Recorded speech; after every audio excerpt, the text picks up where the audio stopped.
Wag siya, wag siya, wag siya, wag siya. Kapag umiiyak siya, agad nandiyan ako. Di mo na kasi machi-check ang cellphone mo. Dahil ang tulad mo, ay mas pipiliin maglaro ng kung ano-ano. Alam ko ang gusto ng isang babae, dun palang wala ka na sa aking masasabi. Mas kaya ko siyang alagaan kesa sa'yo. Tulad pag kailangan niya ng pads, may extra ako. Sige, andyan nga si Donna kapag iiyak ka. Pag siya ka, hindi ka na iiyak pa. Kaya kung ako sa'yo, sumama ka sa akin. Lumuha ka man yun ay tears of joy na kung tawagin okay ang babae. Pero darating ang araw, sasakit ang ulo mo lalo. Pag pareho kayong may talo, engineera. Diba parehas lang kayong kawawa. Kaya sa akin ka na lang kasi pasensya ko'y mahaba.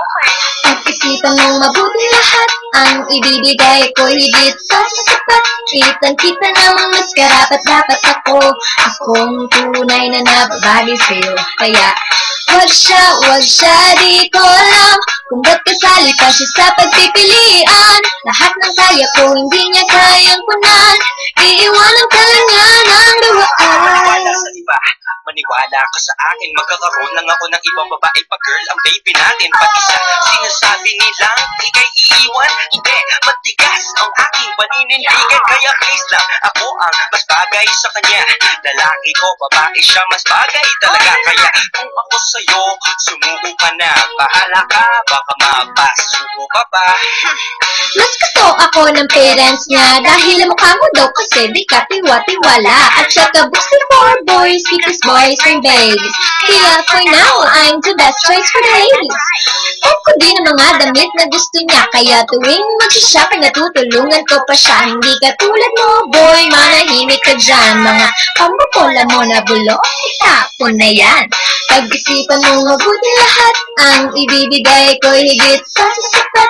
Kitang-kita namang mas karapat-dapat ako. Akong tunay na nababagay sa'yo. Kaya wag siya, di ko alam kung ba't kasali pa siya sa pagpipilian. Lahat ng kaya ko, hindi niya kayang punan. Iiwanan ka lang niya ng if I were you, I choose me, cause I'm for you. Obviously, pareho tayo ng interes sa buhay. Yes, goodbye ka na sa lahat ng stress na nakakauma.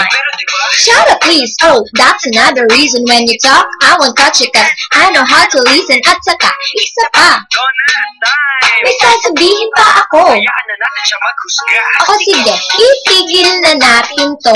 Iiwanan na namin ang desisyon sa'yo. Pag pinili mo siya at nagkamali ka, huwag kang magtataka kung ang maririnig mo sa'kin ay told you so. Nakinig ka ba? Di ako paulit-ulit mangangako sinta. Dahil hindi ako yung tipo na puro lamang salita. Pag sa akin ka umuo, saka ko sa'yo ipapakita tunay na ibig sabihin ng mahal kita.